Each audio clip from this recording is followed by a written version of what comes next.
La historia de Adelis comenzó. Comenzó con extraños ruidos por la madrugada. Hablamos del año 1960, cuando en el convento Movimientos autónomos de los objetos, arañazos en las ya no se paredes. profesaba el culto que le diera vida.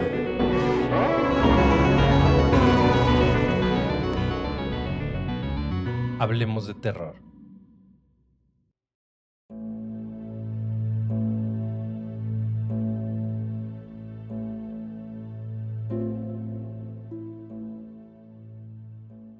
Tengo miedo, mami. Era la frase que mi pequeño Cristóbal repetía noche tras noche mientras yo tapaba sus oídos en un intento infructuoso de acallar el bullicio incesable de aquella sirena, la cual desde ya casi una semana venía resonando por cada rincón de nuestro pequeño pueblo. Quien estuviese a cargo de ella en los servicios de emergencia y rescate tenía una exactitud casi perfecta. 8 de la noche en punto, ni un segundo más, ni uno menos. Era la señal que ya nadie deseaba seguir escuchando, la señal del miedo.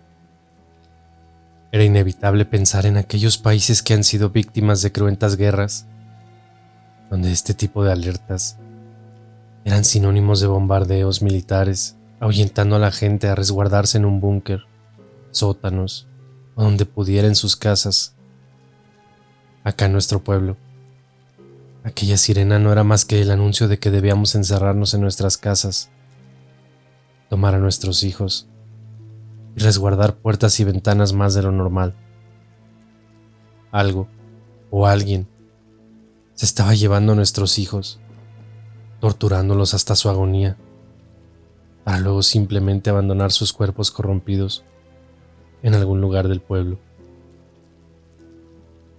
Mi padre se alistaba como todas las noches para ir a la casa de este voraz ser. Era algo viejo, pero con la convicción de que sería policía hasta que su salud se lo permitiera.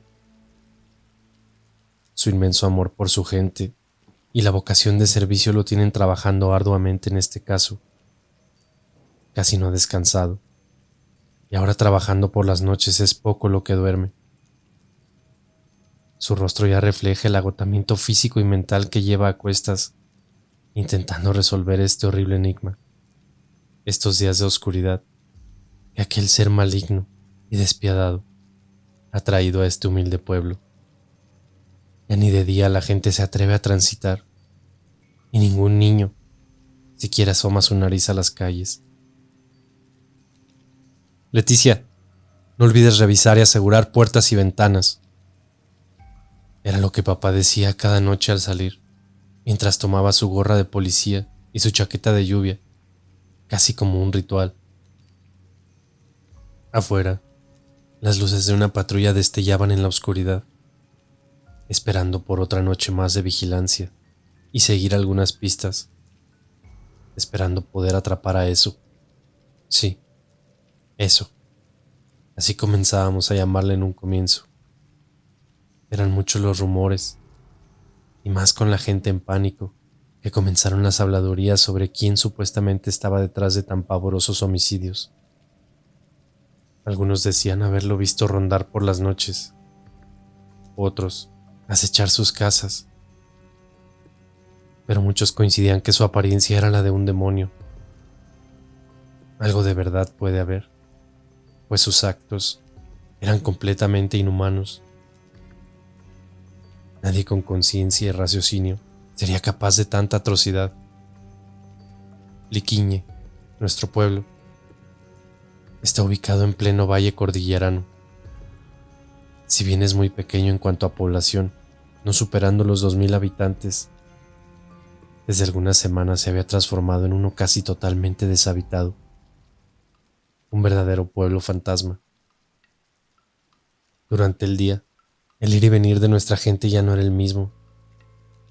Todos transitaban asustados, únicamente a sus trabajos y de regreso, y los que no realizaban sus compras o trámites rápidamente. Ya nadie quería estar fuera de sus casas. Los negocios bajaban temprano sus cortinas, y el ver a niños divertirse en las plazas o haciendo travesuras por los sectores cercanos a ríos o bosques era solo un recuerdo. Al caer la noche todo empeoraba, y el toque de queda nos transformaba en un pueblo fantasma. Solo la policía patrullaba todas las calles, y algunas personas contratadas como vigilancia adicional autorizada. La dotación de policía rural es tan mínima que se necesitaban más personas para mantener el resguardo y vigilancia de todo el poblado. Todos hombres y mujeres valientes que recorrían las frías noches con esa cosa ahí afuera, acechando tal vez a su próxima víctima, o quizás con ella en su poder, en algún lugar del bosque. Mientras observaba en el umbral alejarse a mi padre, sonó el teléfono.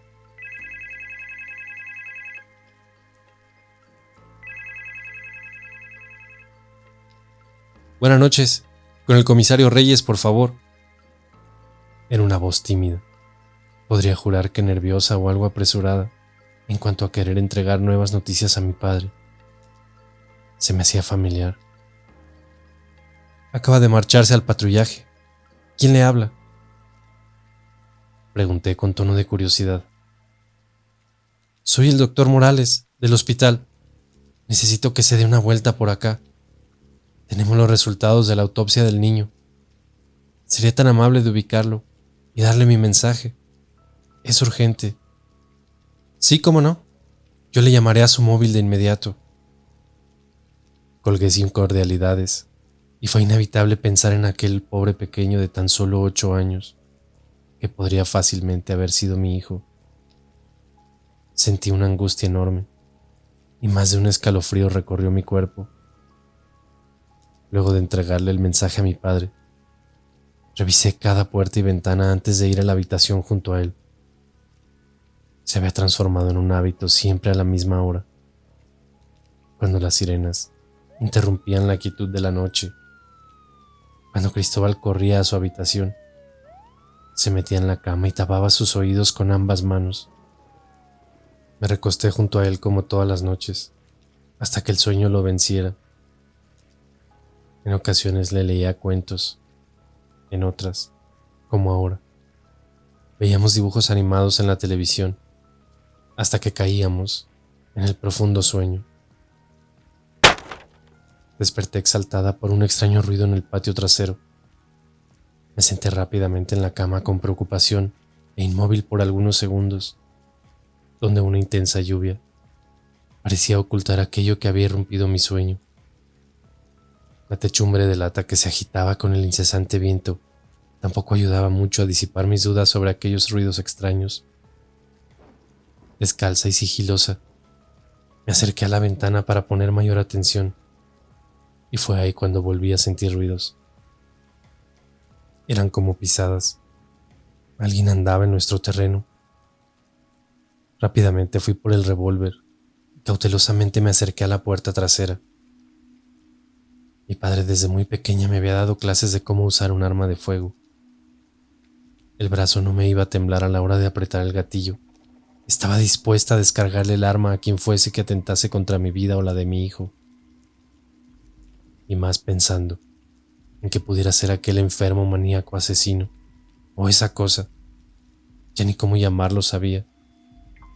Pero lo cierto es que la sola idea que fuese eso me hacía temblar de pavor. Me paré junto a la puerta, revisé sus pestillos de seguridad e intenté mirar de forma cautelosa por la ventana continua. Moví el velo de la cortina sutilmente y solo un temporal de agua y viento frío frente a mis ojos, que por cierto me impedían ver más allá de medio metro.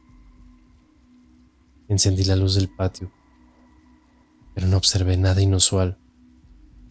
Para cerciorarme de que tal vez no era nada o solo el viento, abrí de golpe apuntando con el revólver y con voz fuerte pregunté: ¿Quién anda ahí?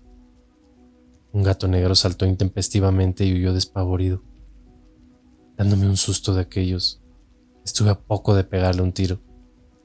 Luego suspiré algo aliviada y pensé en el miedo y sugestión que todo esto nos está causando. Hasta este momento no hay sospechosos ni pistas de quiénes o qué es lo que tiene al pueblo de rodillas. Hay quienes incluso se atreven a decir que se trata de una secta satánica.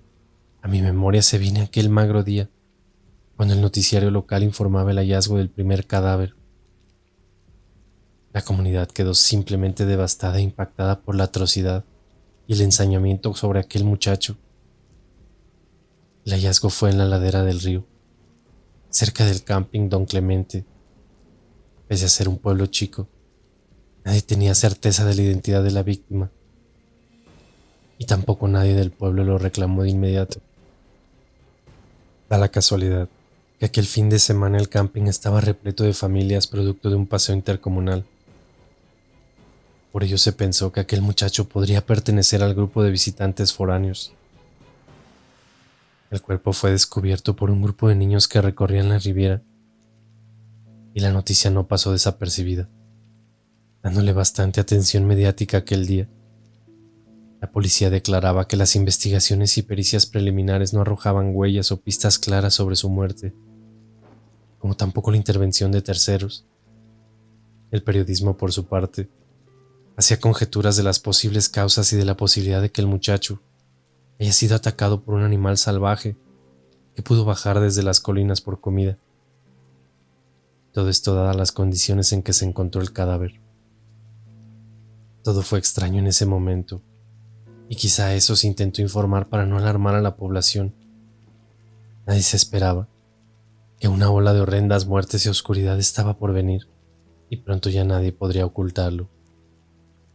Extraoficialmente, mi padre nos puso al corriente de una verdad horrenda, como salida de un cuento de horror, con la promesa de que por el momento, y hasta que fuera oficial, se comunicara a la prensa. Debíamos callar sobre lo que escucharíamos. Fue aquel mismo día por la noche que se dio el tiempo para ponerme al corriente. Claramente había temor y pensó en nosotros cuando entró por la puerta, algo agitado llamándome. Supe de inmediato que algo no estaba bien.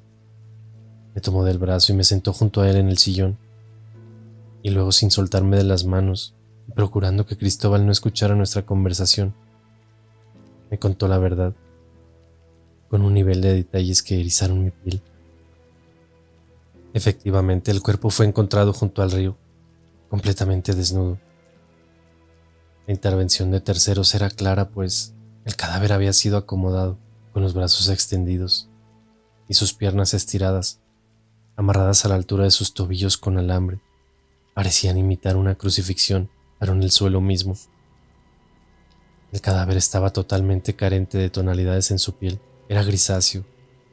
Una herida cortante bajo la axila derecha había evacuado toda su sangre. Sin embargo, la cantidad de ella encontrada junto al cuerpo era totalmente escasa.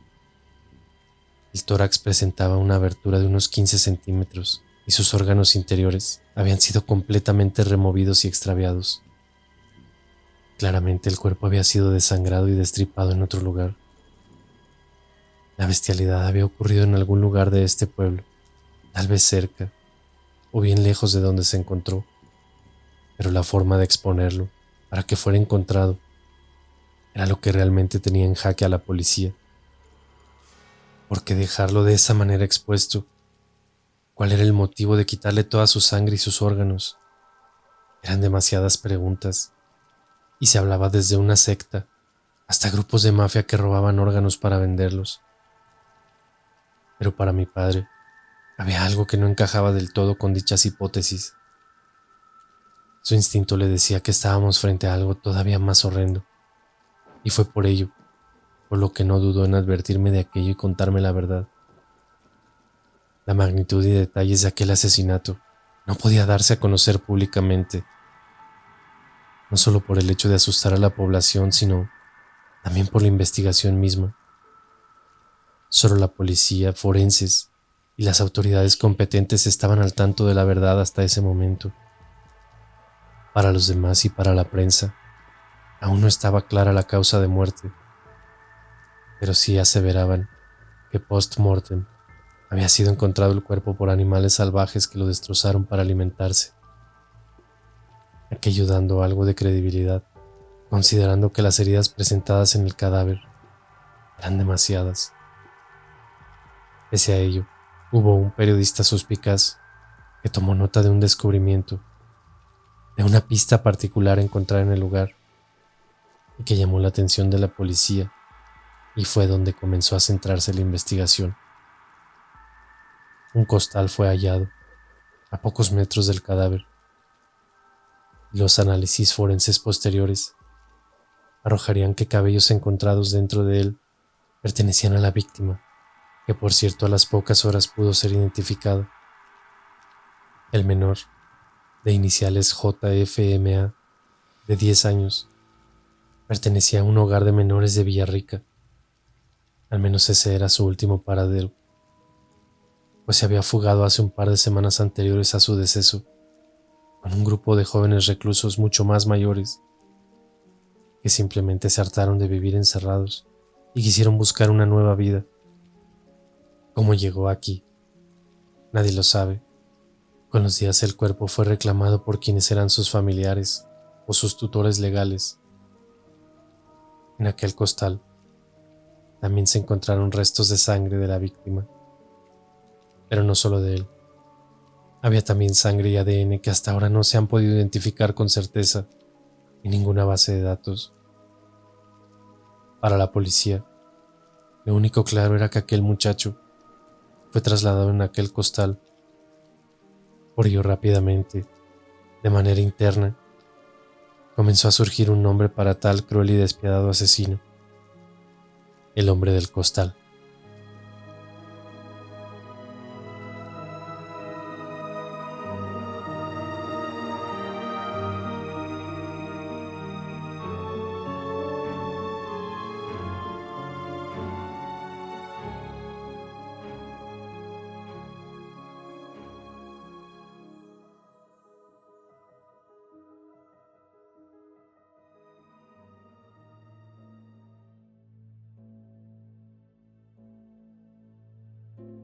El hombre del costal.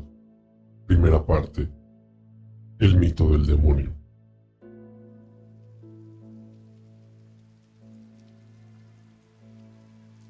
La mañana era más fría de lo habitual, y la inquietud e incertidumbre se hacía notar en cada rostro de los hombres de la escueta comisaría. Las habituales charlas antes de empezar la jornada junto a un café y junto a unas donas habían desaparecido, y todos parecían ensimismados en sus escritorios. «Buen día, comisario Reyes. ¿Es cierto que el destripador ya tiene nombre?», preguntó un joven e iluso oficial recién llegado a la región, mientras observaba al comisario servirse un café en la máquina dispensadora. El comisario solo observó al joven policía mientras degustaba un par de veces su producto para checar dulzor y revolver ágilmente su contenido. Luego, a paso cansino, desfiló hacia una pequeña sala destinada a reuniones y a casos importantes. Todo el personal comenzó a seguir sus pasos, y pronto el pequeño lugar se repletó de agentes policiales y algunas autoridades locales preocupadas. La reunión diaria para ver los avances del caso estaba pronto a comenzar. Aquel joven, recientemente egresado, era el más nervioso. Su apellido era Méndez, y parecía algo incómodo o asustado, y en un intento torpe de calmar su ansiedad o de querer ser considerado, abrió la boca inoportunamente. «Muchachos, ¿qué de cierto que nuestro asesino ya tiene seudónimo? El hombre del costal». No hubo respuestas, solo furtivas miradas que casi lo tragaron en aquella sala, y poco le quedó donde meterse luego de aquella tonta intervención.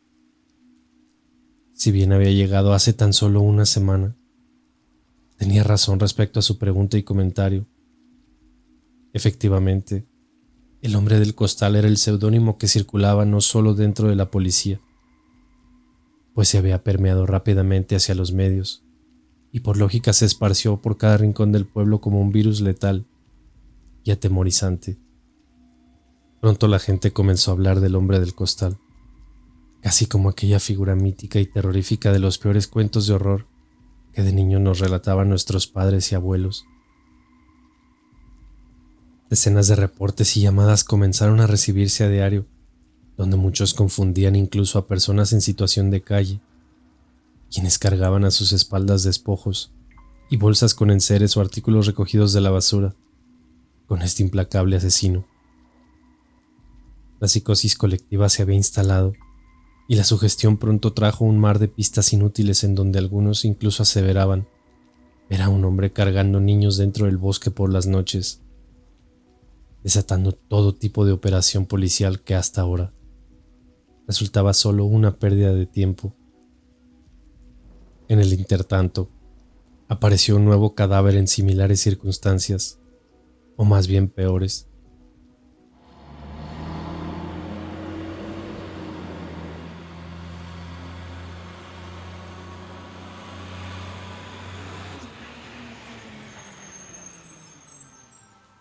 Un habitual trailero, quien muy de madrugada llegaba con carga al pueblo, se topó con la espantosa escena junto a la carretera, haciendo imposible no detener su marcha.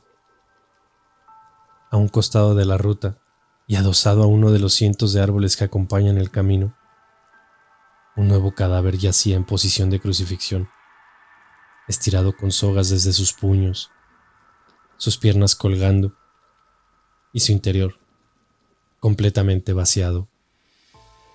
Tan pronto se llegó al lugar, bajaron rápidamente al pobre muchacho para evitar el morbo, pues el ensañamiento era tal que hasta los propios funcionarios terminaron con repulsión haciendo su trabajo. Esta vez no lo escondió. Quería mostrarnos su trabajo que ya me daba la impresión de que parecía burlarse de Dios. Algo de odio había en este ser hacia lo divino, y dejar los cuerpos en tal posición era blasfemia misma, una clara ofensa o una burla hacia lo sagrado. Esta vez no hubo ningún costal recuperado ni rastro alguno. Nuevamente se comprobó que aquel muchacho fue torturado y asesinado en otro lugar. Al parecer el asesino tenía un lugar para sus horrendos rituales, y dar con él prontamente era la clave de todo. Pero se hacía completamente difícil siquiera imaginar dónde estaba en tan extenso territorio boscoso. Más aún, sin tener ninguna huella que nos guiara para tal. Los días transcurrían, y más allá de tejer ideas sobre el supuesto modus operandi de tan bestial asesino, no había nada concreto hasta ahora, y todo se resumía en días y noches de patrullaje, acompañados de búsquedas organizadas por cuadrantes en los bosques que rodeaban al pueblo. Sin embargo, había extraoficialmente una pista, o más bien una idea completamente irracional que llegó a oídos del comisario. Era descabellada, y si bien en un principio fue inmediatamente descartada, con el paso de los días, comenzó a tener algo de sentido para él. Más aún cuando en la desesperación de no tener absolutamente nada, comenzó a investigar casi como un presentimiento sobre aquel extraño hombre del costal y los mitos sobre él. Luego de leer la información referida a este mito y unas cuantas historias que circulan en la web, cayó en cuenta que ciertas características de los cuerpos guardaban similitud con esta mítica leyenda, llegando incluso a deducir que tal vez, y solo tal vez, se trataba de algún imitador que decidió sembrar el terror, copiando toda esta espeluznante leyenda. Movió su cabeza, negando tales ideas, pero pronto comenzaron a quitarle el sueño y a no quitarse de su mente, pese a que sabía que jamás podría utilizar tales ideas o teorías como línea de investigación. Aquellas ideas que comenzaron a encenderse en su mente tuvieron su origen la tarde en que aquella extraña anciana ingresó a la comisaría preguntando por él. Con vestimenta mapuche y muchos años a cuentas, llegó por sus propios medios y sin cita alguna, sorprendiendo a todos.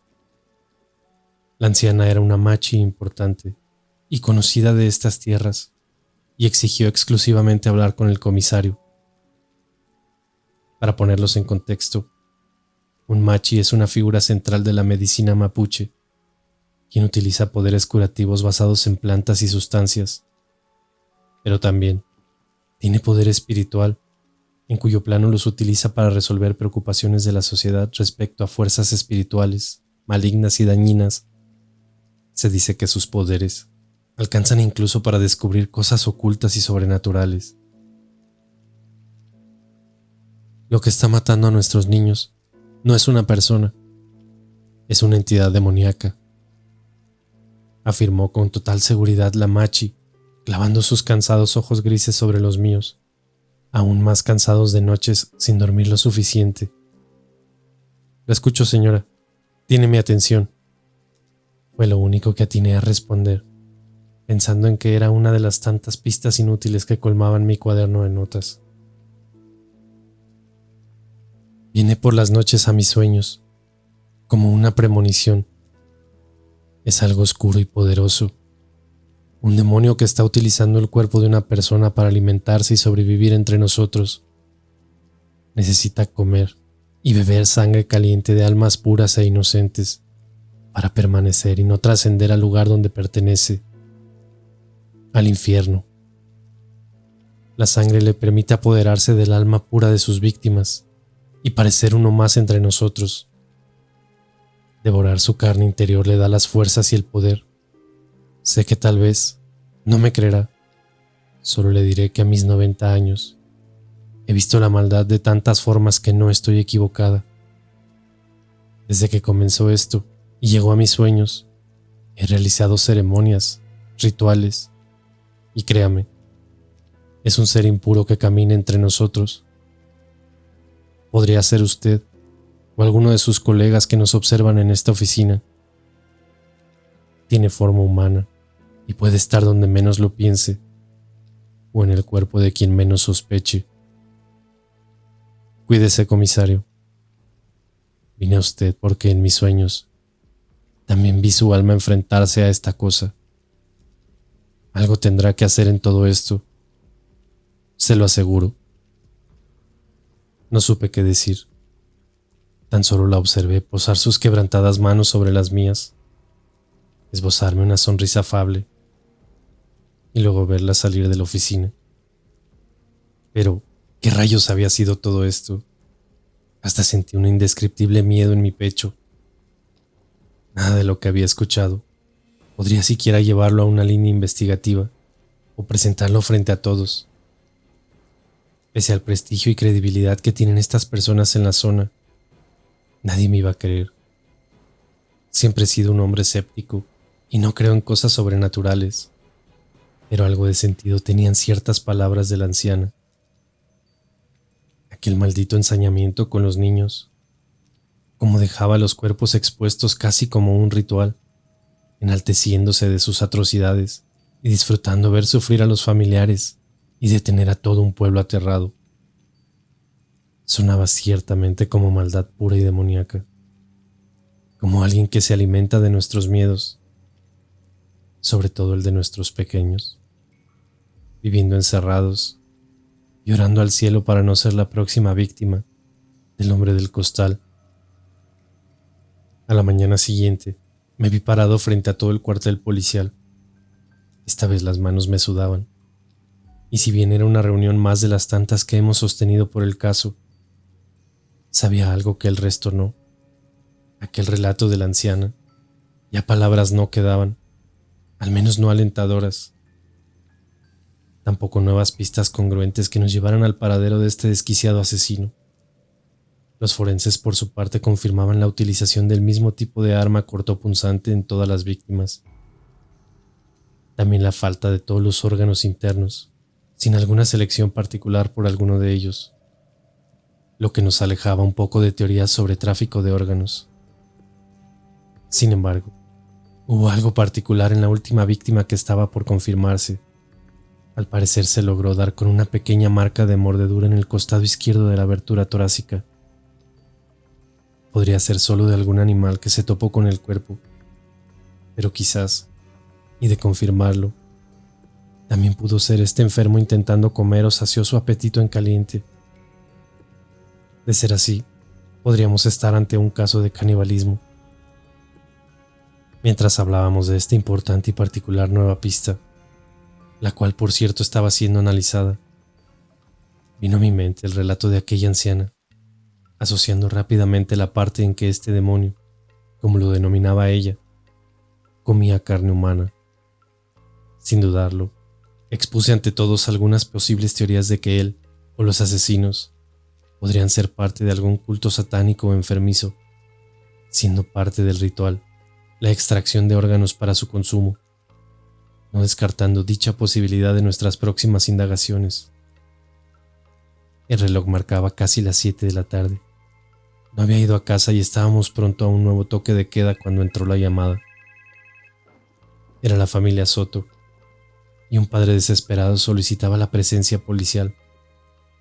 Afuera de su hogar, una extraña persona, oscura y siniestra, acechaba a los suyos desde la penumbra.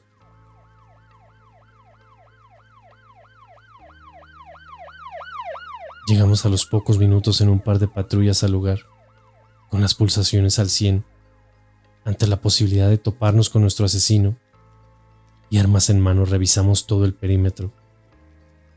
Los Soto tenían un terreno extenso, con bastantes perros que resguardaban, y fueron estos quienes alertaron de la presencia merodeando. ¿Está todo bien, don Carlos? Revisamos los alrededores y no hemos encontrado nada, ni a nadie sospechoso para su tranquilidad. ¿Tranquilidad?, contestó en un tono ofuscado y con una mirada llena de coraje mientras abrazaba a su esposa e hijos. Sé lo que vi. Esa cosa estuvo parada frente a nuestra casa por largos minutos. Lo amenacé hasta con mi rifle y parecía no importarle. Estoy casi seguro de que era el asesino. Estamos haciendo todo lo que podemos, don Carlos. Le dejaré una patrulla rondando esta noche para su tranquilidad. Era lo único que podíamos ofrecerle.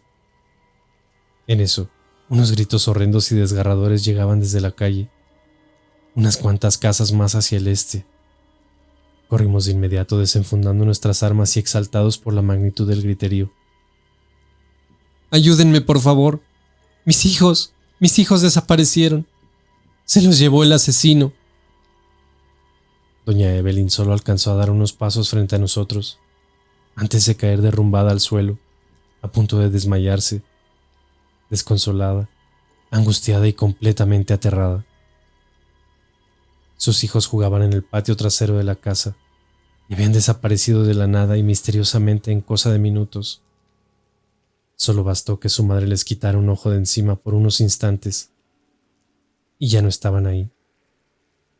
Solo alcanzó a sentir sus gritos, que se extinguieron rápidamente, y desesperada recorrió incansablemente los alrededores. Luis, de 5 años, y Juan Pablo, de 11, estaban desaparecidos. Las unidades con perros rastreadores y más hombres llegaron rápidamente, iniciando una intensa, angustiante y desesperada búsqueda. Las casas del sector colindan con unos de los cientos de bosques que rodeaban a este pueblo, y precisamente este se extendía varios kilómetros, dificultando aún más la búsqueda. Pero la situación estaba fresca, por decirlo de cierta manera.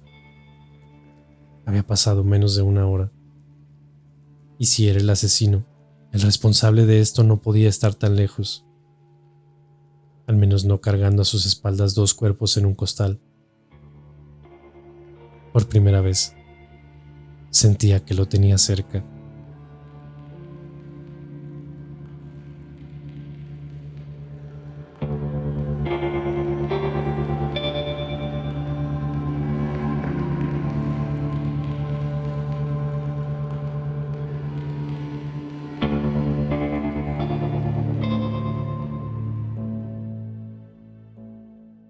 El hombre del costal, segunda parte. El primer encuentro con el mal. El caos y la conmoción avivó en valentía a los hombres del poblado, quienes, armas en mano, se unieron rápidamente a nuestro equipo de búsqueda. No había tiempo que perder, y si bien no contábamos con equipamiento adecuado para todos, por estos lugares no hay hombres que no cuenten con un rifle o escopeta, una buena linterna y que no tengan un perro guardián. Casi sin planificarlo, esta vez contábamos con un número importante de personas y nuestro par de perros rastreadores pronto se transformó en una jauría inquieta y exaltada. que ladraba incesantemente arremetiendo entre los árboles, llevando casi a tirones a sus amos en busca de nuestro asesino serial.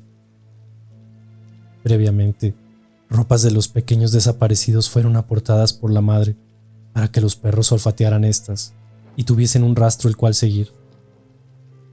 El bosque se transformó en un espectáculo de luminiscencias y las voces agitadas desesperantes llamando a los pequeños por sus nombres de pila, resonando en eco por todo el valle.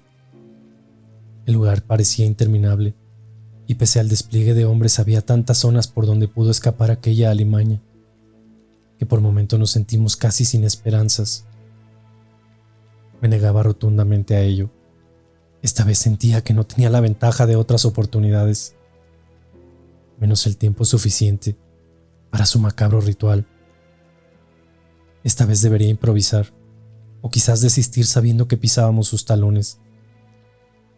Estaba consciente de que lo perseguíamos muy de cerca, y para nosotros era la mejor opción a que cometiera algún error, o nos dejase alguna pista para dar con su identidad y paradero.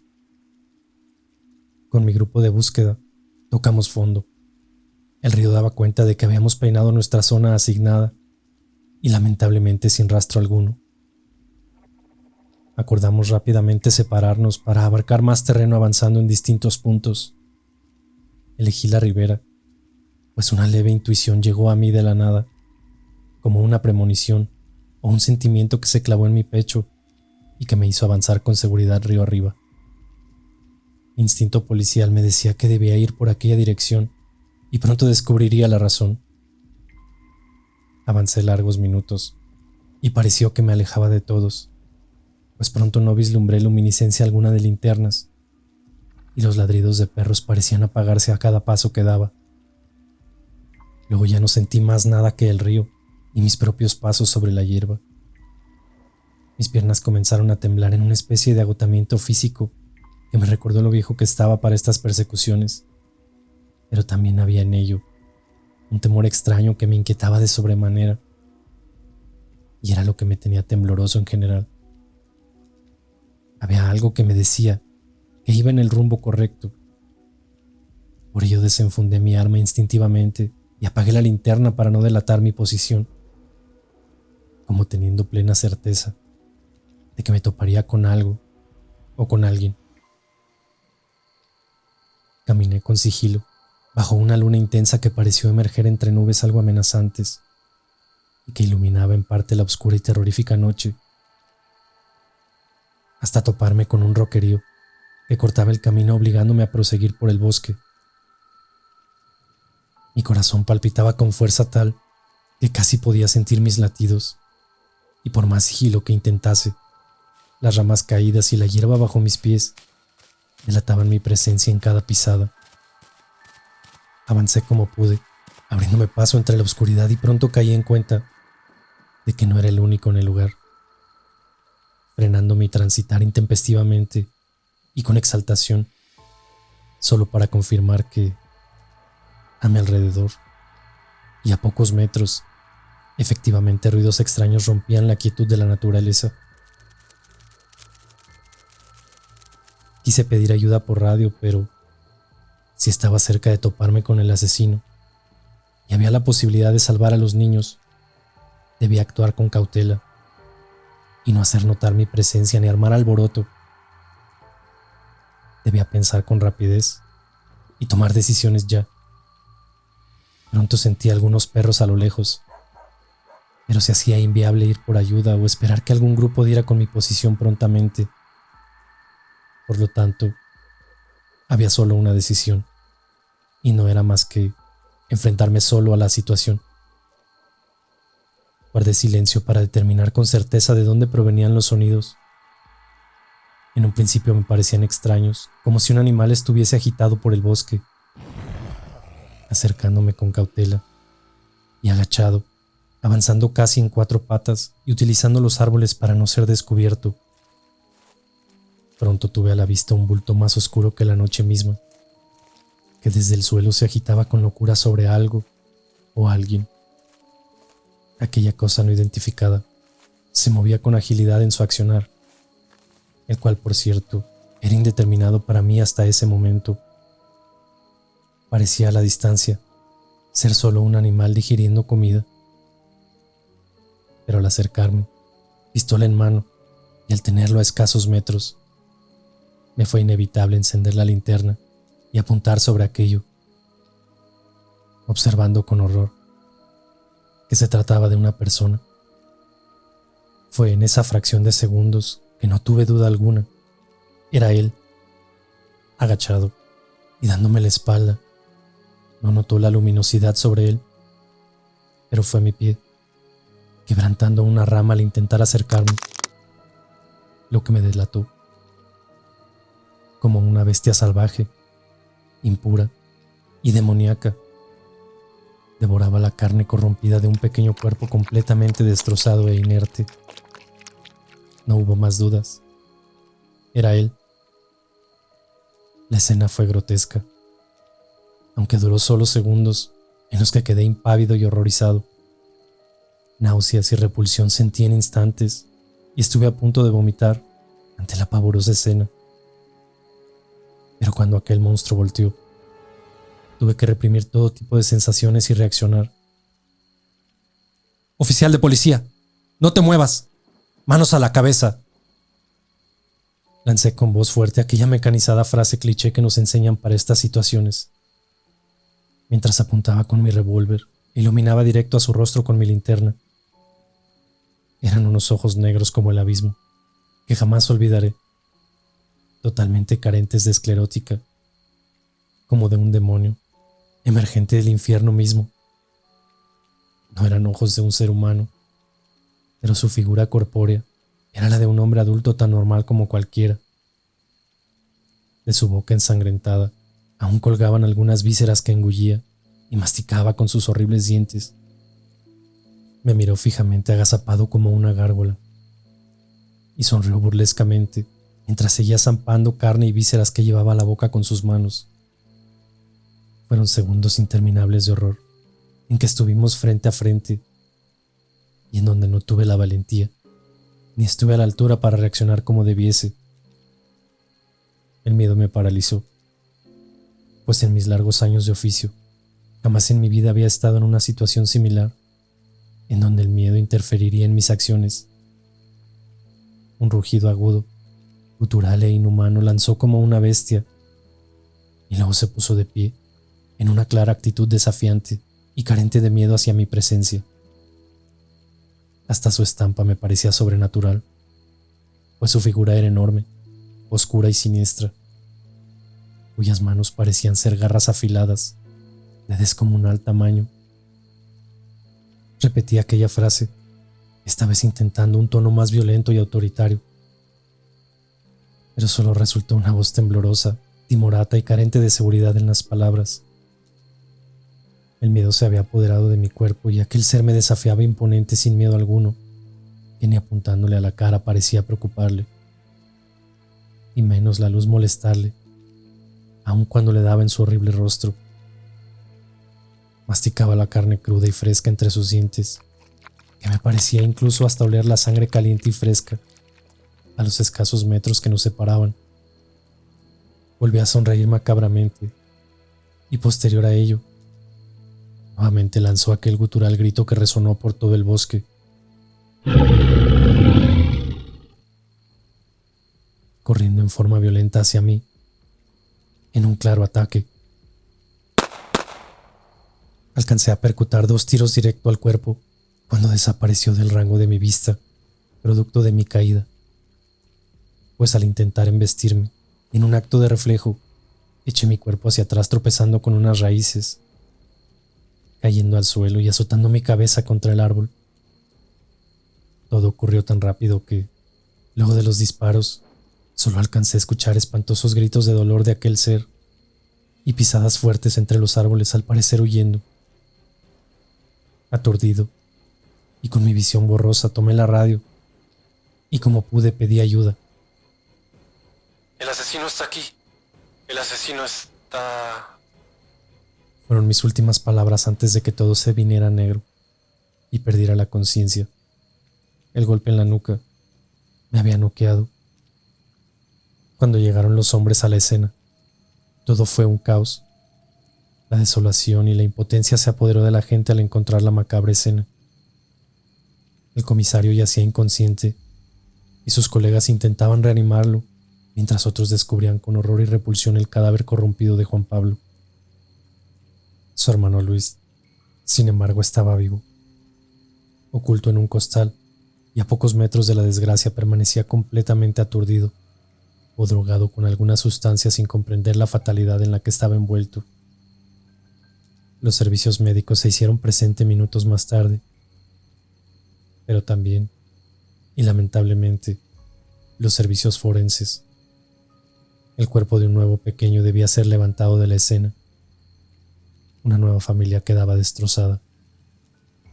Cuando el comisario retomó la conciencia, aún temblaba del miedo.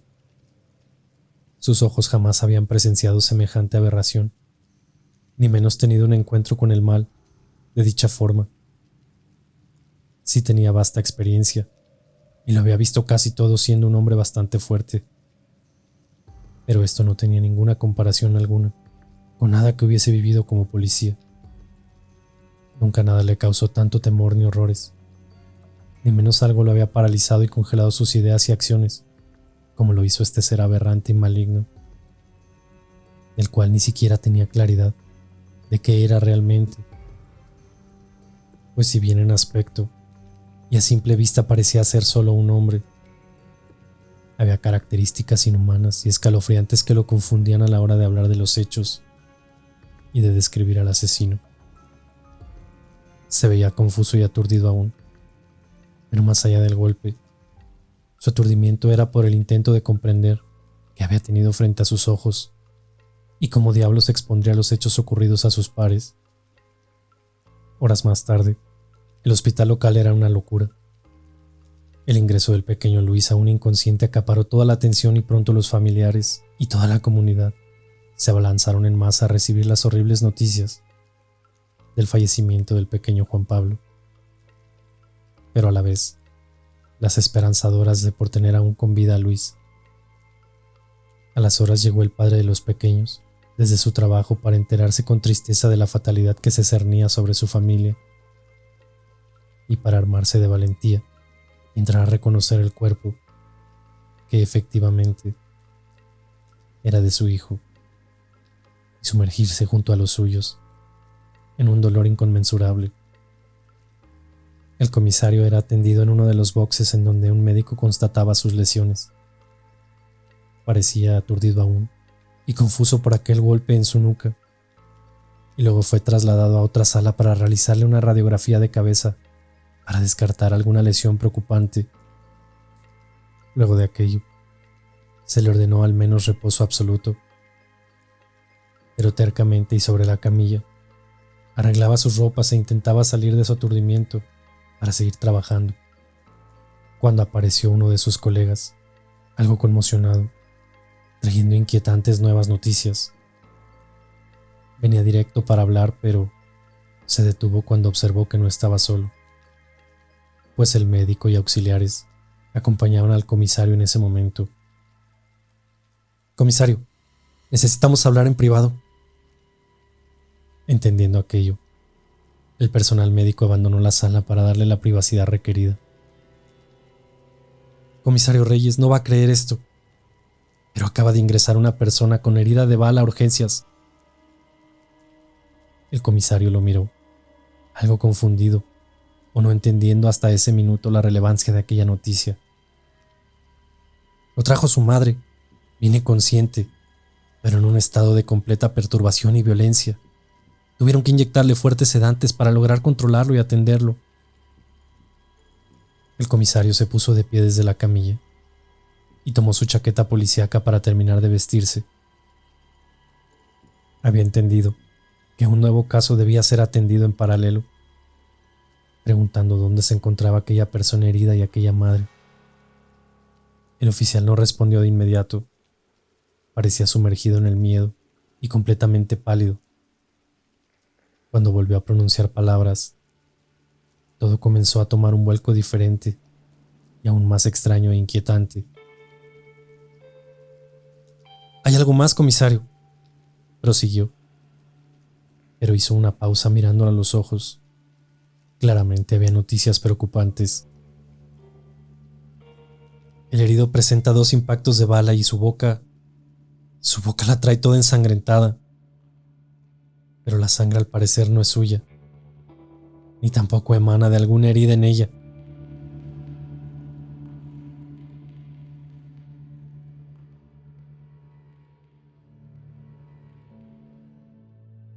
El hombre del costal. Tercera parte. El extraño paciente. Me tomó largos segundos procesar y reaccionar ante la información que aquel cirujano trajo a mis oídos en la mismísima puerta del quirófano. Me miró por los mismos segundos con su mascarilla a la altura de su mentón mientras sacaba sus guantes ensangrentados para tirarlos al basurero, de los cuales casi podía oler la sangre de forma repulsiva. Las balas no tuvieron salida de proyectil. Una de ellas perforó sus intestinos, pero ya se encuentra estable y fuera de peligro de muerte. Sacamos ambos proyectiles con éxito, pero... Hizo una pausa y observó a su alrededor. Quería asegurarse de que nadie escuchase lo que estaba por contarme. Me tomó del brazo y me apartó del lugar llevándome a un cuarto continuo vacío. Comisario, he estado al tanto de lo que sucede ahí afuera y tengo ciertas inquietudes de que quizás aquel hombre en el quirófano pueda ser el asesino que anda buscando. Hizo una pausa al notar voces en las afueras de las personas circulando. Se acercó a la puerta y observó para asegurarse que hubieran pasado ya. Luego continuó. Mire, en mi vida he visto muchas cosas, pero nada como esta. Aquel hombre tenía sus intestinos anormales, enormes. Y cuando sacamos la bala también había dentro de ellos carne recién digerida.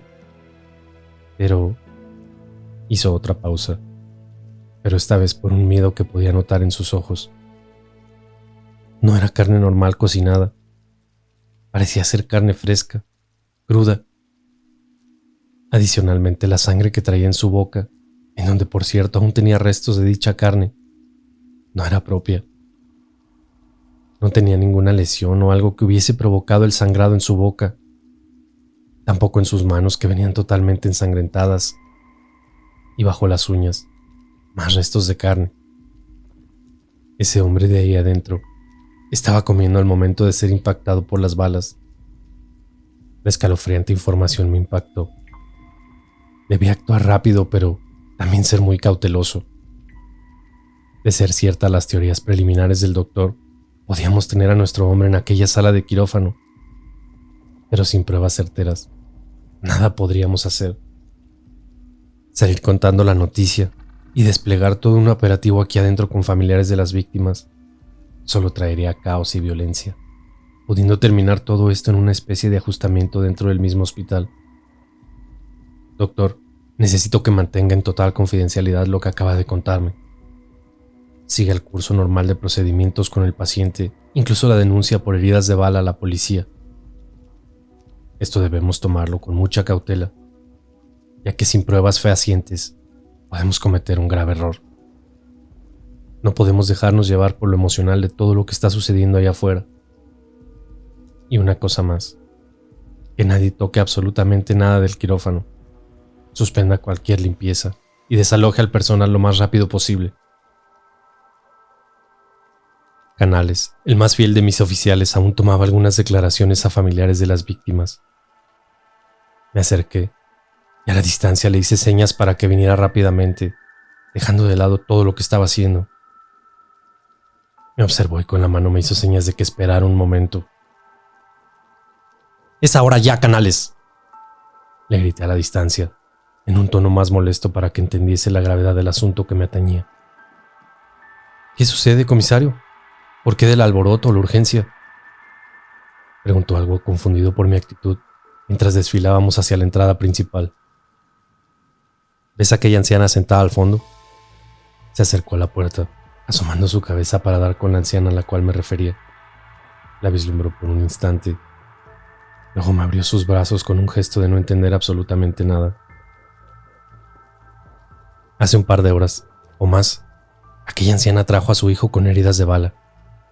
El médico que lo asistió fue conmigo para darme inquietante información sobre él, pues tenía sospechas de que puede ser el asesino que buscamos. Canales me observó impactado, casi con el mismo rostro que puse al momento de recibirlas, detallando los antecedentes también a él.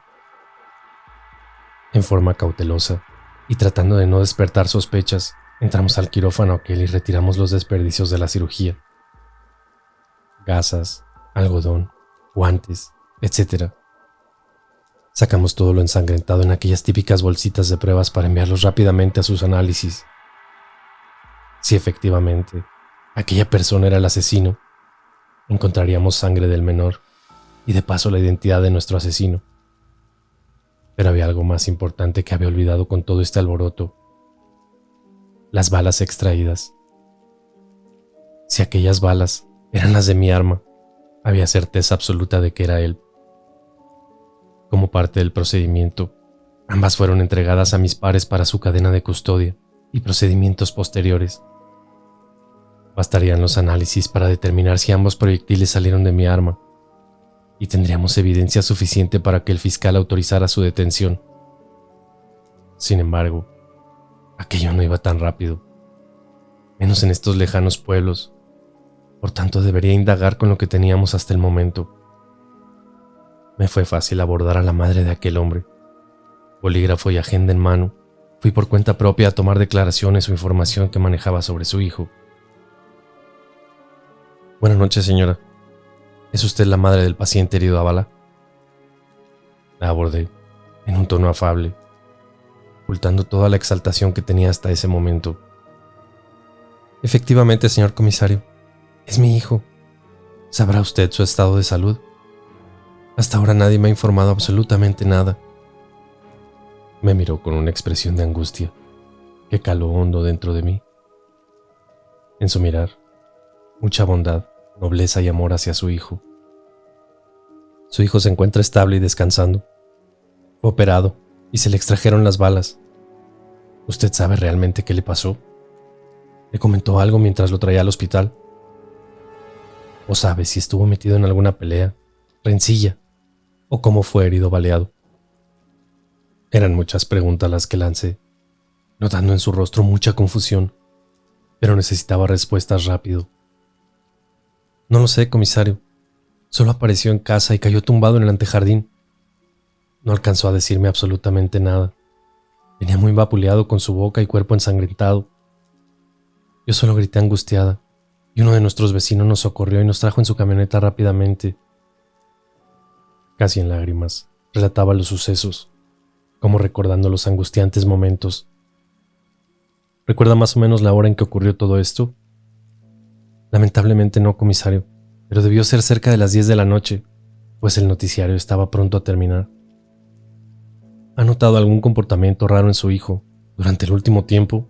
¿Amistades? ¿Salidas a horas anormales? Ahora que lo menciona, comisario, durante el último tiempo ha estado sin apetito. No quiere comer nada. Incluso le llevo comida a su habitación, donde pasa encerrado durante todo el día. La otra noche lo escuché llegar casi de madrugada. Me asusté bastante, pues sentí ruidos y me levanté pensando en algún delincuente. Pero era él. Pasó directo a su cuarto, aun cuando le hablé, pero ni siquiera me miró. Creo que se está metiendo drogas, o esa hierba que fuma.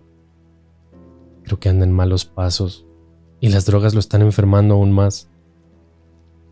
Hay noches en que lo escucho quejarse. Hace unos ruidos muy extraños, y su rostro ha cambiado bastante. Ya casi ni lo reconozco. Todo se tornaba aún más extraño, pero sentía que algunas piezas comenzaban a calzar perfectamente. Teníamos un posible sospechoso.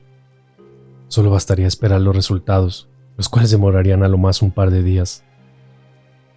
Pues en nuestro pueblo no contamos con tecnología criminalística ni laboratorios especializados.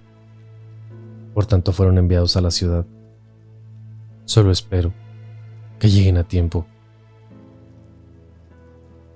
Raúl Espinosa Zapata era la identidad de nuestro paciente. Me encontré parado frente a su cama leyendo la ficha médica Dormía profusamente bajo los anestésicos y sin riesgo vital alguno. Observé largos minutos su rostro intentando recordar aquel encuentro en el bosque, pero no me hacía sentido por ninguna parte que fuese él. Su estatura tampoco era la de aquella cosa a la cual le disparé en el bosque. Todo era muy confuso para mí. Sin darme cuenta, era casi medianoche y el cansancio me agobiaba, pero no quería apartarme del hospital esperando que despertara para tomarle declaraciones. Por ende, me senté junto a su cama en una especie de sofá destinado a las visitas.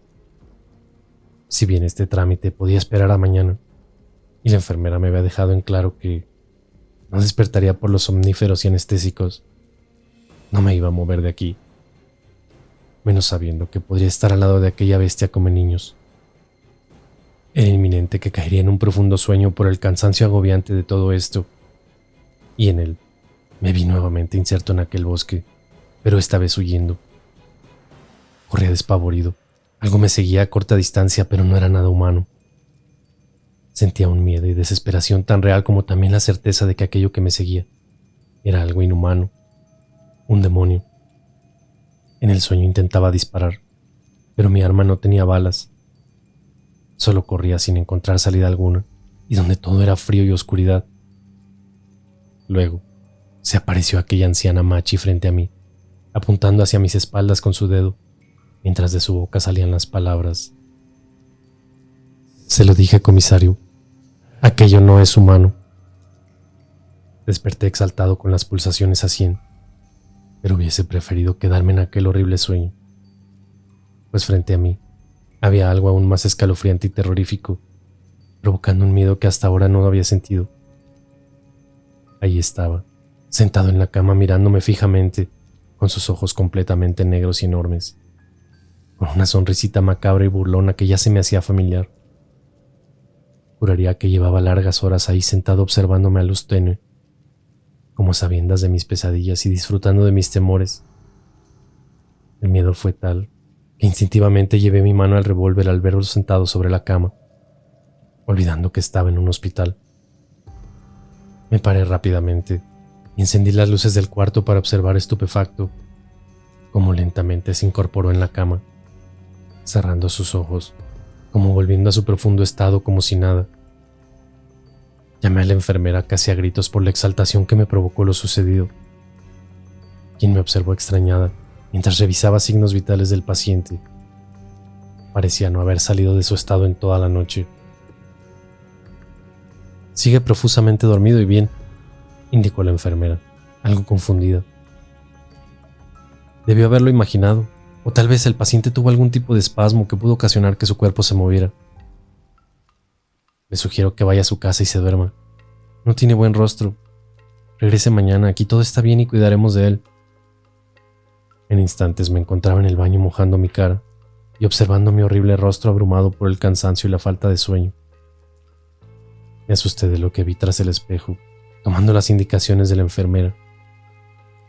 Mi domicilio estaba cerca del hospital, por ello me fui caminando para aprovechar el frío de la noche y aclarar un poco las ideas. Canales se quedó montando guardia en el hospital ante cualquier eventualidad. Caminé por la soledad de las calles, la oscuridad absoluta, vislumbrando solamente una patrulla a lo lejos en sus rondas habituales. Era una noche particularmente oscura y me parecía más fría que las anteriores. Aún iba con el miedo de aquella pesadilla y la imagen de este tipo mirándome con esos ojos negros demoníacos. Creo me estaba sugestionando con todo esto, pues en momentos sentía la presencia de alguien a mis espaldas siguiéndome por las calles. Antes de llegar a casa, me detuve un par de veces volteando para mirar y juraría que una sombra me seguía a corta distancia acechándome. Al llegar a casa, mi hija y mi nieto dormían profusamente. Me preparé una taza de café y pronto me di una ducha caliente. Sentía como si hace días no me hubiese aseado como corresponde, extendiendo la ducha más tiempo de lo normal, aprovechando que el agua caliente cayera sobre mis espaldas y así pudiera relajar en algo a mi cuerpo. Al terminar, me vi envuelto en el vapor, lo que me obligó a pasar la mano por el espejo cuando me paré frente a él. Fue ahí cuando lo vi nuevamente, con aquellos ojos negros profundos y esa maldita sonrisa. vestido con camisola hospitalaria. Cuidado con lo que buscas. Susurró a mis espaldas, acercándose a mi oído izquierdo, con una voz gutural y demoníaca. Giré rápidamente espantado y casi gimiendo del dolor, pero no había absolutamente nadie. Exaltado quise creer que la falta de sueño me estaba pasando la cuenta e imaginando cosas, pero no. El grito desesperante de mi nieto me golpeó trayéndome a una realidad espantosa y angustiante.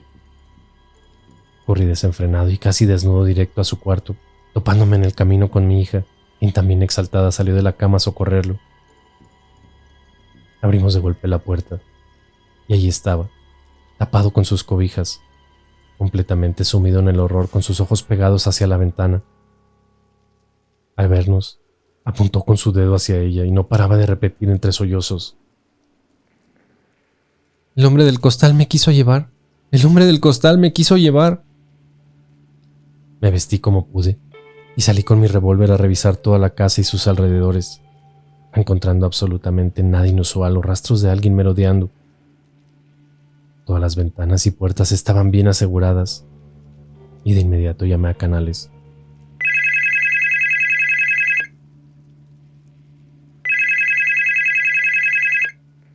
«Canales, necesito verifiques de inmediato si el sospechoso aún permanece en su habitación. ¡Hazlo rápido!»,